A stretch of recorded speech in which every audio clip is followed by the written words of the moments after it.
అధ్యక్ష, సభ సజావుగా జరగాలనేటువంటిది మీ ఉద్దేశం. కోఆపరేట్ చేయమని మాకు అడుగుతుండ్రు, మేము కూడా కోఆపరేట్ చేస్తున్నాం.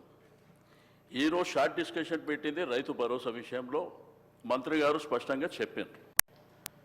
మరి గౌరవ కాంగ్రెస్ శాసనసభ్యులు మాట్లాడినప్పుడు విపు గారు ఇక్కడే ఉన్నారు.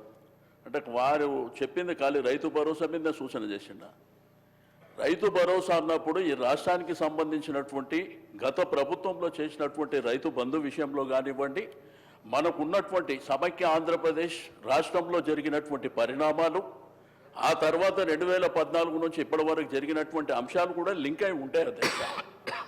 అంతేగాని 2 నిమిషాలలో మీరు ఇది చెప్పాలనేటువంటి పద్ధతిలో మీరు చెప్పడం కరెక్ట్ కాదు. రెండోది, నా రిక్వెస్ట్ అని ఏంటంటే, స్పీకర్ గారు పర్మిషన్ ఇచ్చినప్పుడు గౌరవ శాసనసభ్యులు మాట్లాడిన తర్వాత మా శాసనసభ్యులు కేటీఆర్ గారు మాట్లాడుతున్నప్పుడు మీరు కొద్దిగా వినే ఓపికతో వింటే సభ సజావుగా జరుగుతుంది. మళ్ళీ మీరు అడుగుతారు, మేము అడుగుతాము, అనవసరంగా లేనిపోని కాంట్రవర్సీ అవసరం లేదు కదా. రాష్ట్రంలో రైతాంగం ఇబ్బంది పడుతున్నారు.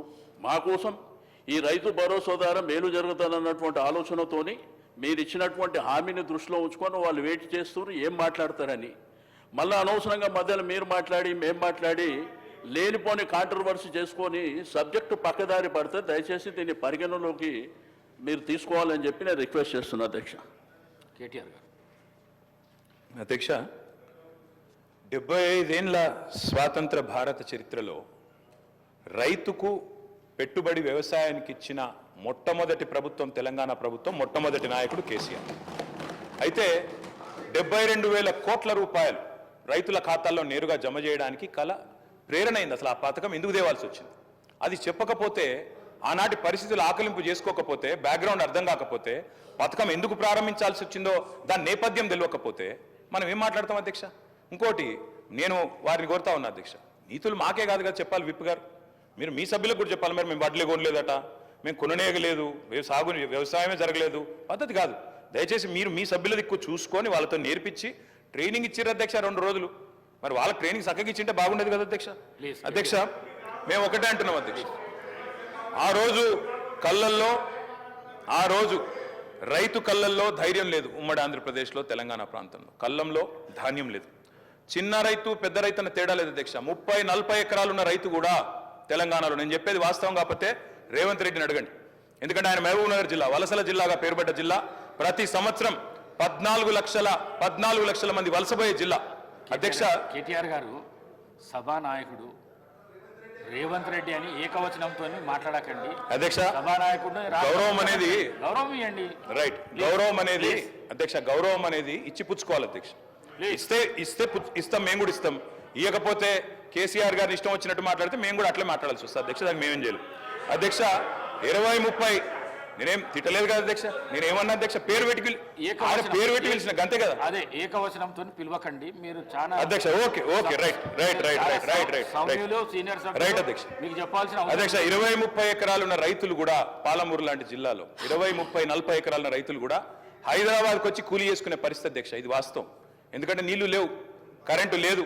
అట్లాంటి పరిస్థితుల్లో రైతులు కూలీలుగా మారి అడ్డా మీది కూలీలుగా ఇక్కడ హైదరాబాద్లో పనిచేసిన దుస్థితి. అందుకే మేము 20 ఎకరాలు 10 ఎకరాలు 12 ఎకరాలని కోతలు పెట్టలేదు అధ్యక్ష.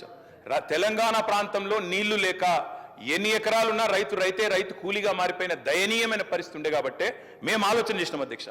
మేము ఆనాడు మొట్టమొదటి ప్రాధాన్యతగా తెలంగాణ రాష్ట్రం ఏర్పడిన తర్వాత వ్యవసాయ రంగాన్ని తీసుకున్నాం. వ్యవసాయ రంగం, సాగునీటి రంగం. ఎందుకంటే నీళ్లు, నిధులు, నియామకాలను ఉద్యమ కాలంలో మేమే చెప్పినాం అధ్యక్ష.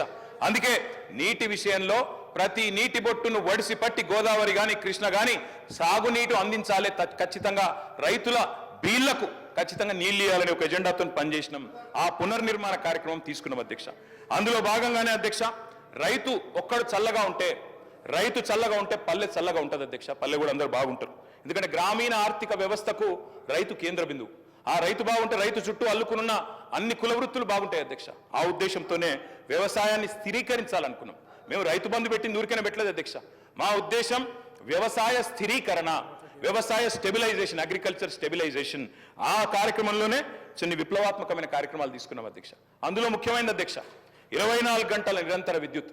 తెలంగాణ వచ్చినాడు అధ్యక్ష, కరెంటు లేదు.